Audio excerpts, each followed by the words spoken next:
A report by Children's Commissioner Dame Rachel de Souza reveals that almost 3,000 children, some as young as 8, were strip-searched by police in England and Wales between 2018 and 2022, with 86% of the searches being carried out looking for drugs.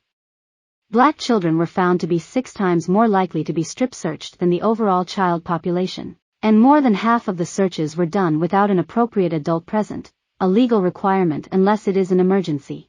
The report was prompted by the strip search of a 15-year-old black schoolgirl who was wrongly accused of having cannabis, and whose case revealed racism as a factor in the decision to strip search her. Niamh Eastwood, executive director of Release, criticized the use of strip searching on children as unjustified and counterproductive. You never know the hurt you might cause someone with thoughtless words or actions. Always be mindful of the impact you have on others. The impacts of strip searches on children can be traumatic and long-lasting. Children may experience anxiety, depression, post-traumatic stress disorder, loss of concentration, sleep disturbances, and other emotional scars as a result of being subjected to a strip search. Strip searches can be particularly traumatic for children who have experienced abuse or trauma in the past, as it may trigger feelings of violation and helplessness. Additionally, strip searches can lead to feelings of shame and embarrassment, which can have a negative impact on a child's self-esteem and sense of self-worth. Overall, it is important to recognize the potential harm that strip searches can cause and to minimize their use on children as much as possible. The true measure of any society can be found in how it treats its most vulnerable members. It is crucial that the use of strip searches on children be minimized.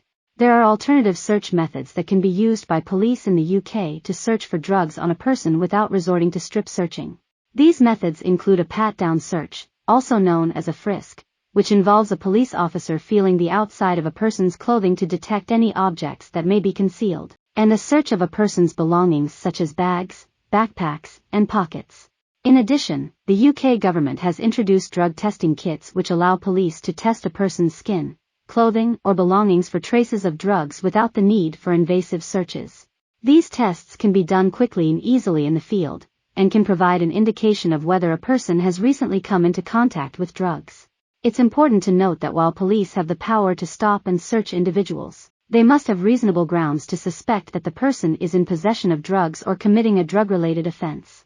The use of strip searches should only be considered as a last resort, and even then, should be conducted with the utmost sensitivity and respect for the individual's dignity and privacy, particularly those who are most vulnerable, such as children.